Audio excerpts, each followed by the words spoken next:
Hello बच्चों, तो आप लोग कैसे हैं? बच्चों, आप लोग के सर पर परीक्षा की घड़ी आ चुकी है और काफ़ी बच्चे परेशान हैं कि कैसे तैयारी की जाए और किस तरीके से परीक्षा में जो है एग्ज़ाम में अच्छे मार्क्स को जो है कि ऑब्टेन किए जाए, प्राप्त किए जाए। तो बच्चों जो है परेशान होने की कोई ज़रूरत नहीं है, हम आपके साथ हैं। हमारा चैनल गीता एकेडमिक पॉइंट आपके साथ है। और जैसे कि लगातार वीडियो का सिलसिला फिर चालू हो गया है, परीक्षा जैसे जैसे नज़दीक आती जाएगी आपको वीडियो लगातार मिलती जाएगी और हर चैप्टर से कहीं ना कहीं से मैं बीच बीच में से जो भी टॉपिक होगा वो आपके लिए लाता रहूँगा। तो बच्चों, 12th क्लास सीबीएसई बोर्ड की केमिस्ट्री में आज हम लोग बात करेंगे बहुत ही इंपॉर्टेंट टॉपिक फिनॉल पर। और फिनॉल को जो है 1 या 2-3 वीडियो में इसको कंप्लीट करने का कोशिश करेंगे। तो चलिए आइए स्टार्ट करते हैं फिनॉल और फिनॉल को डिटेल से समझते हैं। तो बच्चों, पहले सबसे पहले फिनॉल देखिए क्या होता है कि अगर कोई OH ग्रुप है बच्चों, ये फंक्शनल ग्रुप है, अगर किसी बेंजीन रिंग पर, बेंजीन रिंग के जो है किसी कार्बन से डायरेक्ट कनेक्ट हो जाए, यानी अगर इससे सीधे कनेक्ट कर दिए तो ये जो कंपाउंड होता है इसी को हम लोग क्या कहते हैं? फिनॉल कहते हैं बच्चों। इसको हम लोग फिनॉल कहते हैं। यानी OH ग्रुप जो है अगर बेंजीन रिंग से सीधे डायरेक्ट कनेक्ट हो जाए, अगर यहाँ कनेक्ट करें यहाँ कनेक्ट करें तब भी ये फिनॉल होगा। काफ़ी बच्चे इसमें कंफ्यूज हो जाते हैं कि सर इसको अगर हम यहाँ जोड़ दें तो क्या ये फिनॉल है या नहीं है। बच्चों, ये आपका डबल बॉन्डेड लगा है, इसको हम लोग इस तरीके से भी लिख सकते हैं। अगर हम यहाँ पर OH लिखते हैं तब पर भी ये फिनॉल होगा, अगर हम इसको यहाँ पर भी लिखते हैं तब पर भी ये फिनॉल होगा, अगर हम इसको यहाँ पर भी लिख देते हैं तब पर भी ये फिनॉल होगा। यानी अगर एक समूह आप कहीं पे भी जोड़ेंगे तो उसके रिस्पेक्ट में कंपाउंड प्राप्त होता है। तो बच्चों, ये तो हो गई फिनॉल की बात। अब देखिए यहाँ पर ये OH जुड़ा हुआ, चाहे आप ऐसे बना लीजिए चाहे ऐसे बना लीजिए, बात एक ही है। तो बच्चों, अगर ये OH डायरेक्ट कनेक्ट है, अगर डायरेक्ट कनेक्ट है किसी बेंजीन रिंग से तो ये फिनॉल होगा। परंतु अगर यही OH इस तरीके से कनेक्ट हो जाए आपका, यानी इस तरीके से बच्चों कनेक्ट हो जाए, यहाँ पर CH2 और OH यहाँ पर कनेक्ट हो जाए, तब बच्चों ये इस कंडीशन में फिलहाल नहीं होगा, ये फिनॉल है, तब ये आपका हो जाएगा एल्कोहल। अब एल्कोहल में ये हो जाएगा एरोमेटिक। क्या हो जाएगा बच्चों? Aromatic alcohol. ये एरोमेटिक एल्कोहल हो जाएगा बच्चों। बात समझ में आती है? तो अगर बेंजीन रिंग से डायरेक्ट कनेक्ट ना हो तो इस तरीके हो जाएगा, ये इस तरीके से। इस पर भी हम लोग बात करेंगे आगे। तो चलिए, आपको नोट्स की भी जरूरत होती है। बच्चे बहुत कहते हैं कि सर आप बहुत ज़्यादा डिटेल में समझा देते हैं परंतु कहीं कहीं नोट्स नहीं मिलता। तो बच्चों के इस बात के कहने पर हमने कुछ इसमें चेंजेस लाए हैं और कुछ वीडियो में आप देख रहे हैं कि हम आपको नोट्स भी देते हैं, नहीं तो पहले हम इसको एक्सप्लेन करके ही बता देते थे। तो बच्चों चलिए, नोट्स के साथ हम लोग लिखेंगे, तो इसको मैं मिटा देता हूँ, 1 मिनट।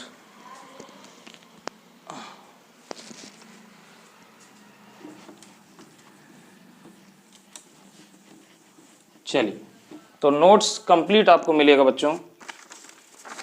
देखिए, सबसे पहले हम लोग बात कर लें phenol.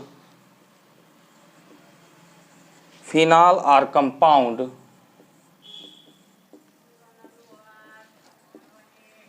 Compound containing an OH group attached directly to an aromatic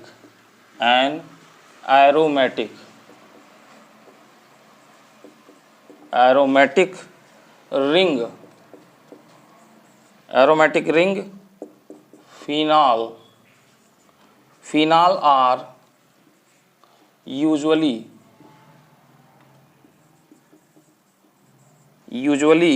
named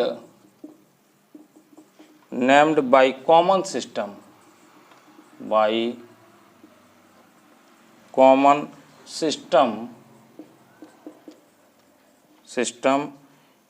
or as derivatives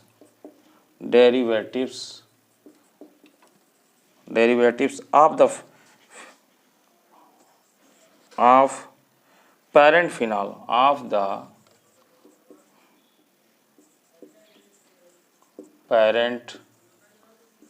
phenol तो बच्चों, ये तो इसके बारे में हो गया। तो बच्चों फिनाल आर कंपाउंड कंटेनिंग, यानी फिनाल वह है जिसमें क्या है, OH ग्रुप है attach directly to an aromatic ring. Phenol are usually named by common system, इसको कॉमन सिस्टम से are as derivative the present of phenol. तो इसको बच्चों इसके कई नाम होते हैं। इसको हम लोग ये पहले आप जान लें कि ये जो हमारा होता है इसको यानी एरोमेटिक ने रिकमेंड किया था जो है IUPAC ने, तो इसको फिनाल नाम दिया गया है, फिनाल कहते हैं, या इसको हाइड्रोक्सी बेंजीन बोल सकते हैं। यहाँ पे हाइड्रोक्सी ग्रुप है, तो बच्चों एक इसका नाम हो जाएगा फिनाल, एक इसको हम लोग कह सकते हैं हाइड्रोक्सी जो है बेंजीन। और बच्चों एक कार्बिनॉल से भी सिस्टम होता है, इसको हम लोग जो है कार्बोलिक एसिड भी इसको बोलते हैं, कार्बोलिक एसिड। तो बच्चों इसके कई नाम होते हैं, जान लीजिए, बहुत बच्चों को पता नहीं होता। फिनाल कह सकते हैं, हाइड्रोक्सी बेंजीन कह सकते हैं, कार्बोलिक एसिड कह सकते हैं इसको। तो ये तो बच्चों इसके बारे में बात हो गई। नोट कर लीजिए, आप मेरे साथ कापी और कलम लेके बैठे और नोट करते चलें और समझते चलें बहुत डिटेल से बच्चों, ठीक है। तो ये वीडियो आपको मिलेगी और इसमें आपको समझने को काफ़ी मिलेगा। चलिए मैं इसको मिटा रहा हूँ। तो बच्चों ये हो गया। अब देखिए हम कुछ कंपाउंड इसे रिलेटिव दे सकते हैं, जैसे कि आपने लिखा है कि पैरेंट फिनाल, यहाँ पर डेरिवेटिव्स यानी इसके व्युत्पन्न। तो फॉर एग्जाम्पल बच्चों, फॉर एग्जाम्पल में हम लोग देखिए, जैसे फर्स्ट कंपाउंड आपके सामने आ रहा है, ये फिनाल ही है। यहाँ पे हम इस तरीके से रिंग बना सकते हैं, मतलब सर्किल बना सकते हैं, तो ये हो जाएगा फिनाल। और बच्चों इस फिनाल के डेरिवेटिव्स मैं आपको बता रहा हूँ। जैसे यहाँ पर OH ग्रुप है और यहाँ पर मैंने CH3 लिख दिया बच्चों, तो इसको बोलते हैं बच्चों, देखिए बच्चों अगर कोई फंक्शनल ग्रुप है, उसकी प्रायोरिटी फर्स्ट है, तो दूसरे को रेफरेंस दिया जाता है, ये पैरा है तो ये आर्थो है, और इस कंपाउंड का कॉमन नेम होता है क्रिसॉल बोलते हैं बच्चों। और इसका IUPAC अगर नाम लिखेंगे तो लिखेंगे 2-मेथिल फिनॉल, क्योंकि फिनॉल ही दिया गया है, फिनॉल। तो बच्चों ये कंपाउंड आता है। इसी तरीके से बच्चों देखिए, अगर हमारे पास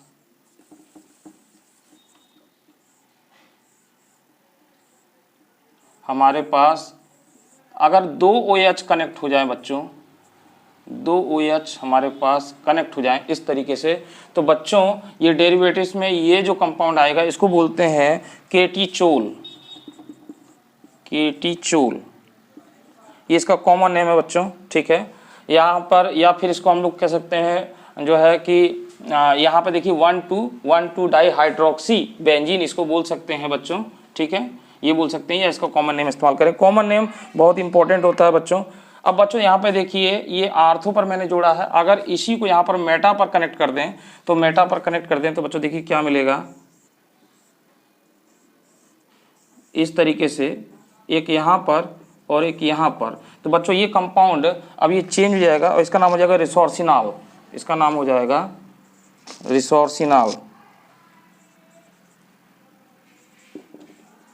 रिसोर्सिनॉल।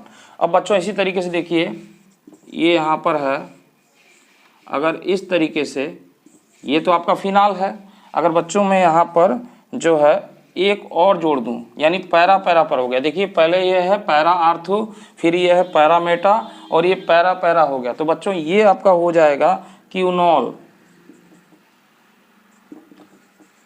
हो जाएगा बच्चों, ठीक है बच्चों, क्यूनॉल हो जाएगा। अगर बच्चों इस तरीके से हो जाए, ये सब आपको ध्यान में रखने पड़ेंगे, तो ये हो जाए और यहाँ पर NO2 जुड़ जाए, तो बच्चों देखिए ये पैरा और पैरा के रेफरेंस में पैरा, तो इसका नाम हो जाता है पैरानाइट्रोफिनॉल,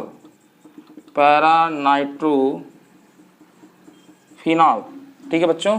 तो ये तो बात हो गई बच्चों इसके डेरिवेटिव्स की, यानी फिनाल और इसके ये डेरिवेटिव्स हैं, ये आपके डेरिवेटिव्स हैं, ठीक है। स्क्रीनशॉट लेके फटाफट नोट करिए, मेरे संग कॉपी संग बैठिए, नोट करिए फटाफट।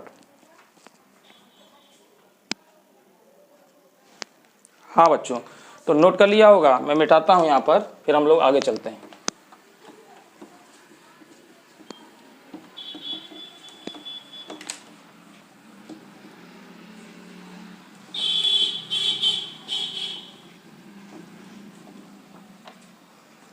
तो आगे हम लोग बात कर रहे हैं बच्चों, यहाँ पे जो मैंने आपको बताया था कि अगर OH रिंग से डायरेक्ट कनेक्ट होगा तो उसे हम लोग फिनाल बोलते हैं, और रिंग से अगर डायरेक्ट कनेक्ट नहीं है, किसी साइड चेन से कनेक्ट है, तो वो एल्कोहल की जो है कि कैटेगरी में चला जाएगा। तो इसके लिए लिख लें, नोट्स में कर लें, compound which contain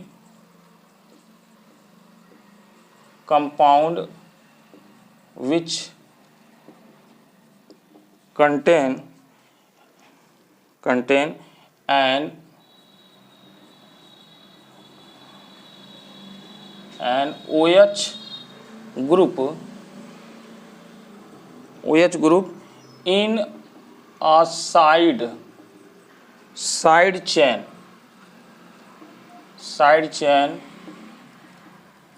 attached to an aromatic ring are not phenol. ठीक है बच्चों, जैसे मैंने बताया कि अगर साइड चेन जुड़ा होगा तो फिनाल नहीं होगा। ठीक है, दे आर कॉल्ड एरोमेटिक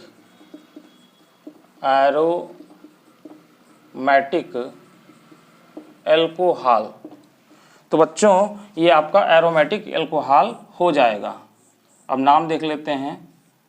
तो ये बच्चों इस तरीके से है, अगर यहाँ पर CH2OH आपका अटैच है तो बच्चों अब ये जो है कि डेरिवेटिव फिनाल नहीं रहा, और फिनाल तो है ही नहीं, तो ये क्या हो जाएगा बच्चों, इसका एक कॉमन नेम जो है फेमस है बेंजिल एल्कोहल। अब बच्चों यहाँ समझ लीजिए थोड़ा सा कि अगर आपका कोई इस तरीके से रिंग है और इस रिंग पे बच्चों अगर यहाँ पर जो कार्बन है CH3, देखिए ये तो टोलीन है, ये टोलीन है। अगर हम इसमें से एक H को रिप्लेस कर दें, बच्चों निकाल दें, यहाँ से रिमूव कर दें, तो ये इतना जो समूह हो जाएगा वो बेंजिल हो जाएगा। क्या हो जाएगा, ये बेंजिल हो जाएगा। तो देखिए बेंजिल और इसके लिए एल्कोहल, तो बेंजिल एल्कोहल। अगर बच्चों इस तरीके से आपका हो जाए और यहाँ से 2 H निकाल दिए जाएं, तो बच्चों ये जो ग्रुप होगा ये हो जाएगा बेंजल, ये बेंजल ग्रुप हो जाएगा। और बच्चों इसी तरीके से अगर तीनों निकाल दिए जाएं, यहाँ से ये C हो जाए इस तरीके से, तो बच्चों ये हो जाएगा बेंजो, इस तरीके से होता है बच्चों। तो यहाँ पर अगर मान लीजिए 3 Cl जोड़ दें तो जो है कि बेंजो ट्राइक्लोराइड या बेंजो क्लोराइड होता है। यहाँ पर अगर 2 Cl जोड़ दें तो बेंजल क्लोराइड हो जाता है। तो ये नाम पढ़ने के तरीके हैं। तो क्या है, ये बेंजिल एल्कोहल। समझ में बात आ गई होगी बच्चों। ठीक है, आगे चलें, इसको मिटा दें, मैं समझाते हुए चलूंगा पूरा पूरा चीज़, और नोट्स भी आपको देता चलूंगा। तो बच्चों आगे अगर हम बात कर लें तो देखिए जैसे हमारे पास ये है, और ये बच्चों हमारे पास चेन अगर लंबी हो गई है, ये अगर लंबी हो गई, यहाँ पे देखिए एक कार्बन था, यहाँ पे 2 कार्बन है, अगर चेन लंबी हो गई है तो बच्चों ये जो चीज़ है ये प्रीफिक्स में चला जाएगा। इसके लिए फेनिल लगाते हैं 1 2, तो इसके लिए हो जाएगा 2 फेनिल और एथेनॉल।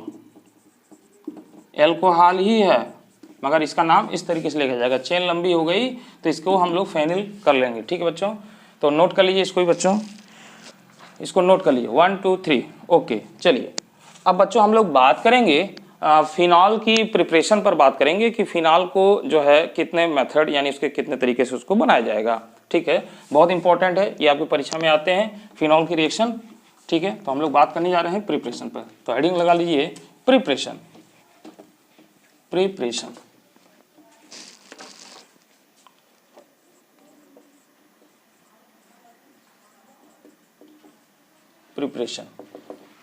तो बच्चों सबसे पहले हम यहाँ पे लिखेंगे phenol is obtained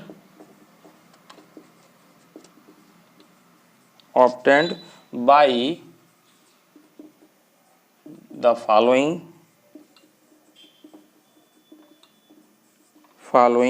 method. Note करिए बच्चों, इसमें जरा स्याही डालें हम।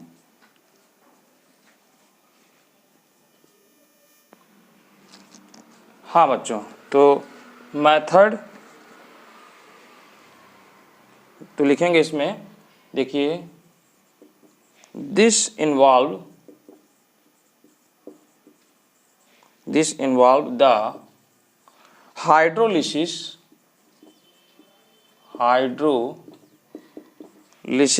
Of chlorobenzene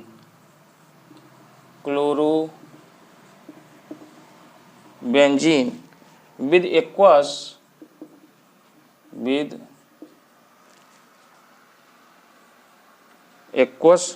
NaOH at high temperature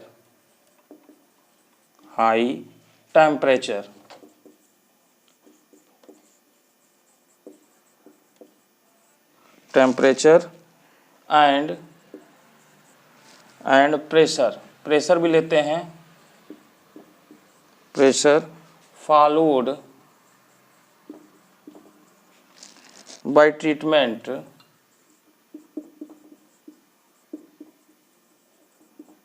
with dilute HCl। तो बच्चों देखिए ये रिएक्शन कैसे होगी समझ लें। सबसे पहले बच्चों हम लोग यहाँ पर ले रहे हैं बेंजीन लेंगे, ठीक है। बेंजीन का रिएक्शन कराएंगे बच्चों Cl2 से और यहाँ पर प्रेजेंस होगा FeCl3। बच्चों यहाँ ध्यान दीजिए कि ये रिएक्शन आपने कक्षा 11 में 11th में पढ़ा होगा। ये है आपका, ये क्या बन जाएगा यहाँ से, ये हेलोजिनेशन है, सब्स्टिट्यूशन रिएक्शन है और यहाँ पर Cl से जुड़ जाएगा तो ये हमको क्लोरोबेंजीन मिल जाएगी सबसे पहले, ठीक है बच्चों। यहाँ पर मैकेनिज्म हम देखने वाले नहीं हैं, ठीक है। तो ये क्लोरोबेंजीन मिल जाएगी बच्चों और इस क्लोरोबेंजीन की हमको क्या कम करना है, यहाँ पर एक्वस NaOH लेना है, तो एक्वस शॉर्टकट में और NaOH। और बच्चों यहाँ पर जो टेम्परेचर होगा 350 डिग्री सेंटीग्रेड और 150 ATM, ठीक है, एटमॉस्फेरिक। तो बच्चों ये जो बन जाएगा, ये आपका बन जाएगा फिनॉक्साइड आयन बन जाएगा बच्चों। क्या बन जाएगा, फिनॉक्साइड। देखिए ONa+- ये बन जाएगा बच्चों फिनॉक्साइड आयन। और फिनॉक्साइड इसको लिखेंगे सोडियम फिनॉक्साइड और ये क्लोरोबेंजीन। नाम जरूर लिखेंगे बच्चों, ध्यान दीजिएगा, क्लोरोबेंजीन और ये है बेंजीन, नाम आप जरूर लिखें, ठीक है बच्चों। अब इसका जो है हम लोग क्या काम कराते हैं, हाइड्रोलिसिस कराते हैं बच्चों। हाइड्रोलिसिस करा सकते हैं या फिर डाइल्यूट HCl करा सकते हैं। डाइल्यूट HCl लिखा हुआ है तो सबसे बढ़िया आप डाइल्यूट HCl से करा दें। तो यहाँ पर बच्चों आपको क्या हो जाएगा, ये देखिए हर रिएक्शन में इसके बाद डाइल्यूट HCl से कराना होगा। तो देखिए बच्चों क्या हो जाएगा, Cl इसके संग बाहर हो जाएगा, सोडियम के साथ और H यहाँ पर अटैच हो जाएगा। तो ये बन जाएगा आपका फिनाल और HCl बाहर हो जाएगा, NaCl बाहर हो जाएगा, NaCl बाहर हो जाएगा। तो बच्चों ये आपको कम्प्लीटली फिनाल मिल जाता है। ये पहला रिएक्शन कंप्लीट हुआ बच्चों, इसका ले लीजिए स्क्रीनशॉट, फिर हम लोग आगे बात करते हैं, ठीक है। आगे हम लोग पढ़ेंगे बच्चों फ्रॉम क्यूमीन प्रोसेस, ठीक है। दूसरा ये आपका पहला हुआ बच्चों, ये आपका पहला हुआ, इसमें फिनाल हमने क्लोरोबेंजीन से प्राप्त किया है। तो यहाँ पे क्लोरोबेंजीन डाल दीजिए बच्चों, मैंने नहीं लिखा है, यहाँ पे लिख दीजिए फ्रॉम क्लोरोबेंजीन, ये आप लिख लीजिएगा, ठीक है। ये फर्स्ट है, ये यहाँ पे फ्रॉम दूसरा हेडिंग लगा लें, फ्रॉम क्यूमीन प्रोसेस। तो बच्चों इसको नोट करिए फटाफट पहले।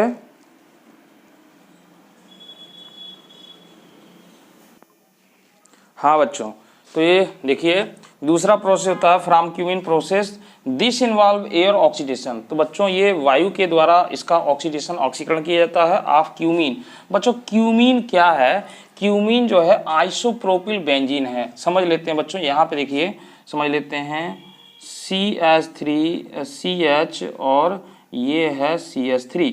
तो बच्चों इतने ग्रुप्स को हम लोग आइसोप्रोपिल पढ़ते हैं, ठीक है, इसको क्या पढ़ते हैं, आइसोप्रोपिल पढ़ते हैं बच्चों।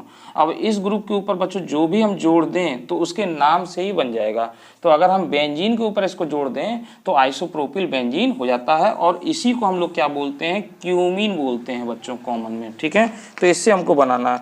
तो सबसे पहले बच्चों हमको क्यूमीन जो है कि क्यूमीन जो है वो पहले कैसे बनेगा तो हम लोग देखते हैं। तो देखिए इसकी रिएक्शन कैसे होती है।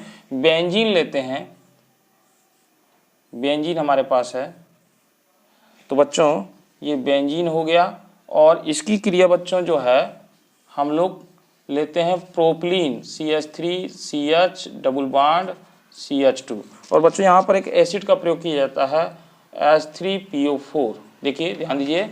अब बच्चों इसको इस पे जोड़ना है। तो आपको पता है कि बेंजीन पर हर जगह H होते हैं, यानी अगर बेंजीन है इस तरीके से अगर हम देख रहे हैं तो यहाँ पर भी H होगा, यहाँ पर भी H होगा, यहाँ पर भी H होगा। तो हमको यहाँ पे इस पोजीशन पे जोड़ना है, तो वो H जो है इससे कनेक्ट हो जाएगा। यहाँ पे देखिए ये क्या होगा कि ये बॉन्ड यहाँ शिफ्ट होगा, तो ये वाला कार्बन यानी ये बॉन्ड अगर यहाँ शिफ्ट होगा बच्चों तो ये इस पर माइनस आ जाएगा और इस पर प्लस आ जाएगा। तो ये प्लस जब आएगा यहाँ पे बच्चों तो यही H वाला यहाँ से कनेक्ट हो जाएगा, यानी कुल मिला के ये देखिए इस तरीके से हो जाएगा। इसमें आपको मैग्नीशियम दिखानी नहीं है, केवल बताना है। तो देखिए ये वाला जो C है ये C हो गया, और यहाँ पर H मैं इसको अलग लिख दूं, और बच्चों ये इस पर H जुड़ेगा तो ये हो जाएगा CH3 और ये हो जाएगा CH3। तो बच्चों इसी को बोला जा रहा है क्यूमीन, इसी को बोला जा रहा है क्यूमीन। ये हो गया हमारा बेंजीन। तो बेंजीन से पहले तो हमने क्यूमीन बनाया, मगर हमें क्यूमीन से इसको करना है। तो बच्चों इसमें क्या लिखा है, एयर ऑक्सीडेशन। क्या लिखा है, एयर ऑक्सीडेशन। तो हमें यहाँ पर लेना पड़ेगा O2 लेना पड़ेगा। इसको हीट करते हैं थोड़ा सा। तो बच्चों यहाँ पर क्या होता है कि ये देखिए O है, ये दोनों ऑक्सीजन इसमें जाके अटैच हो जाएंगे यहाँ पर। तो देखिए हमारा क्या बनेगा बच्चों, ये बन जाएगा ये इस तरीके से। ये देखिए बच्चों इस तरीके से यहाँ पर ऑक्सीजन, यहाँ पर ऑक्सीजन, और फिर ये H हो जाएगा, और ये CH3 और ये आपका CH3, ठीक है, दिखाई दे रहा होगा। इससे ज़्यादा बड़ा हम नहीं बना पाएंगे। तो बच्चों अब यहाँ पर देखिए ये ऑक्सीजन हो गया। तो जब ऑक्सीजन से ऑक्सीजन की बॉन्डिंग होती है तो उसको कहा जाता है परऑक्साइड। तो यानी इसके नाम में परऑक्साइड को कनेक्ट किया जाएगा। तो देखिए हम लोग क्या लिखेंगे, क्यूमीन। क्यूमीन से तो बना है इसलिए क्यूमीन लिखा जाता है, क्यों क्यूमीन हाइड्रोपरऑक्साइड, यानी हाइड्रोपरऑक्साइड,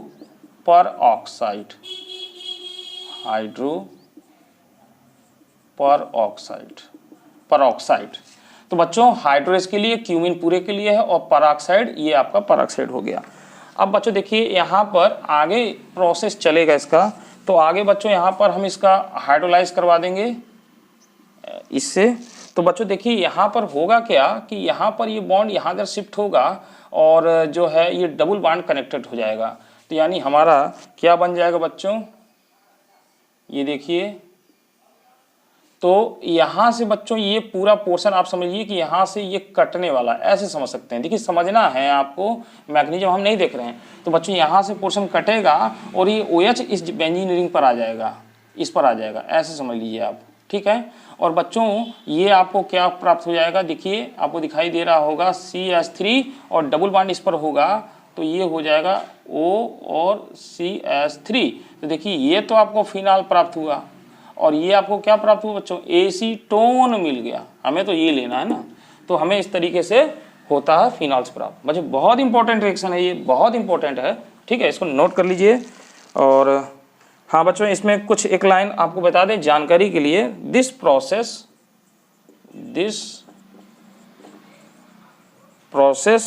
वाज फर्स्ट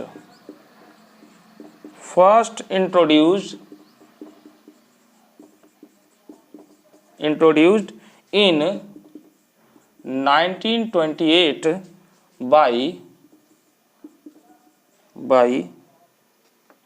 एक मिनट बच्चों, ये इसका नहीं, सॉरी इसका नहीं है, ये हमको क्लोरोबेंजीन में देना था, कोई बात नहीं।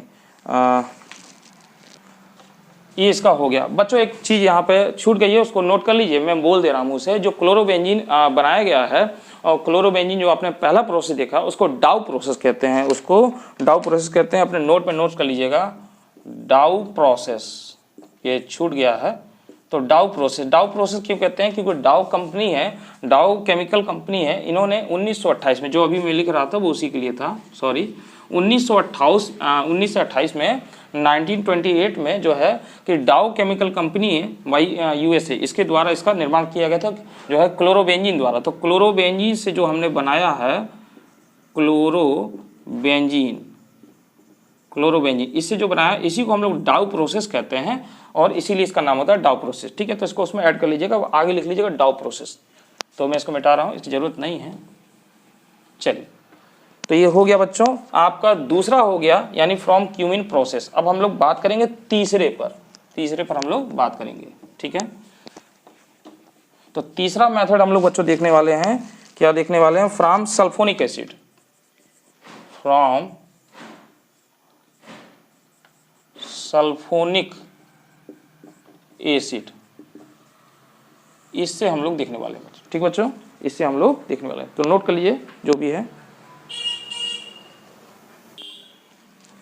हाँ बच्चों, तो देखिए फ्रॉम सल्फोनिक एसिड में हम लोग देख रहे हैं fusion of sodium benzene sulphonate with solid NaOH at 300 degree centigrade followed by treatment with dilute HCl।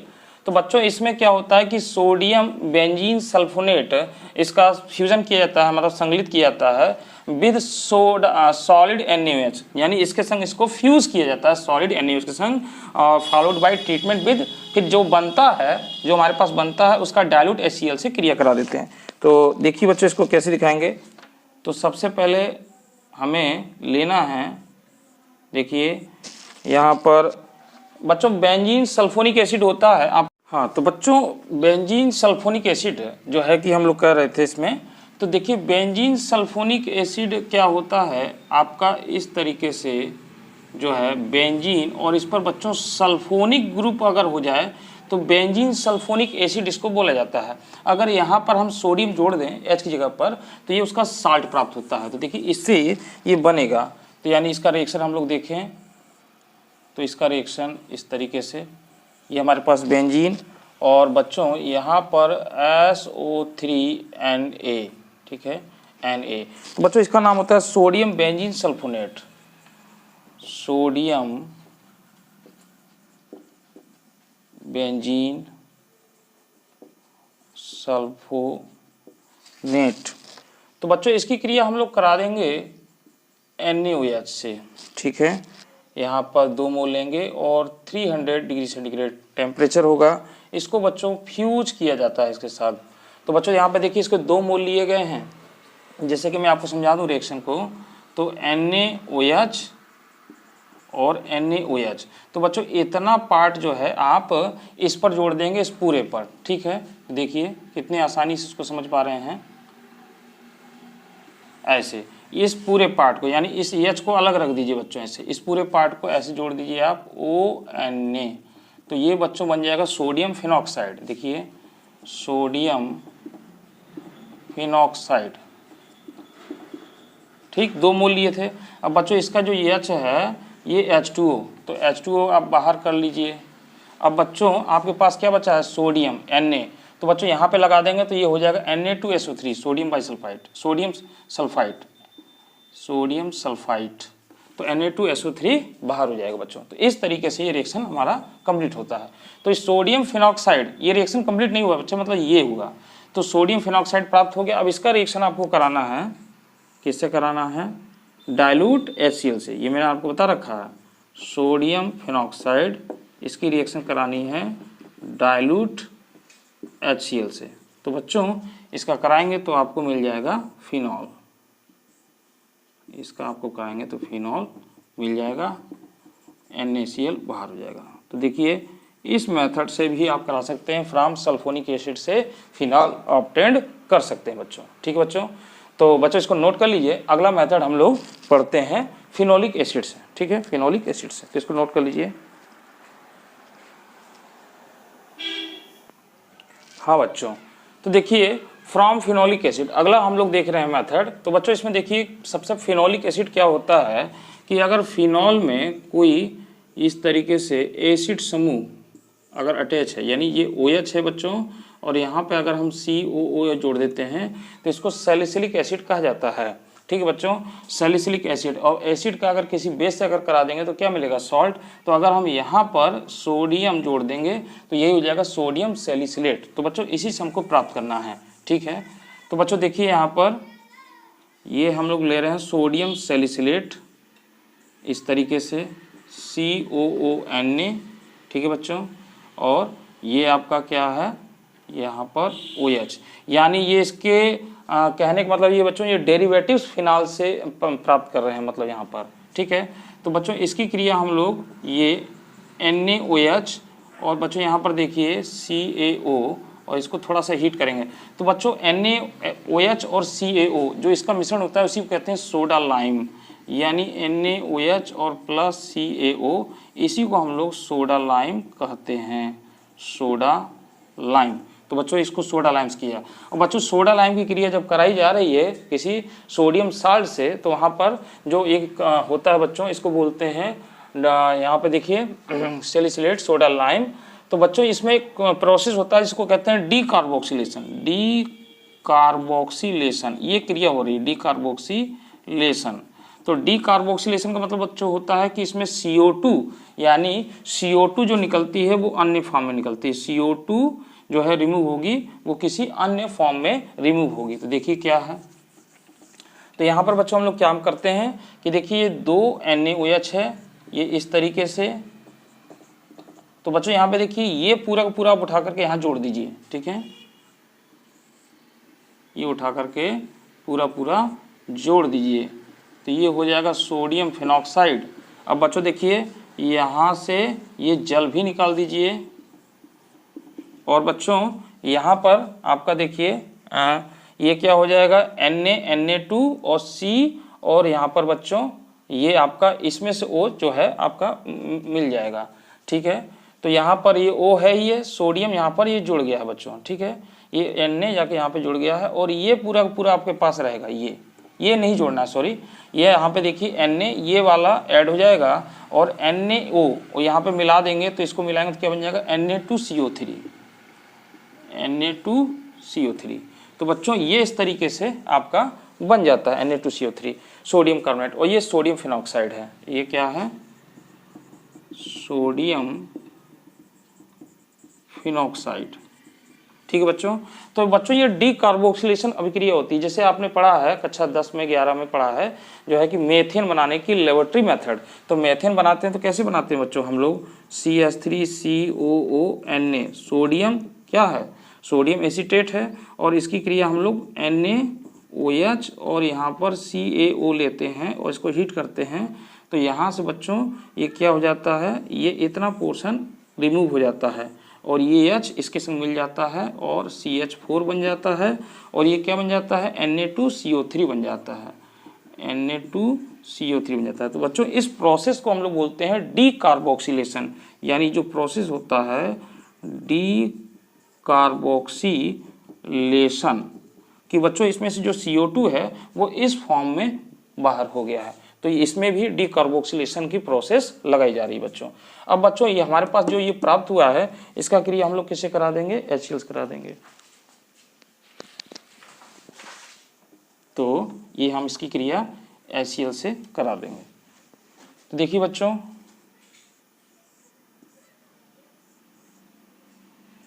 ये प्लस माइनस डाइल्यूट HCl इसी जब क्रिया कराएंगे बच्चों तो ये आपका हो जाएगा फिनॉल प्राप्त हो जाएगा और NaCl बाहर हो जाएगा।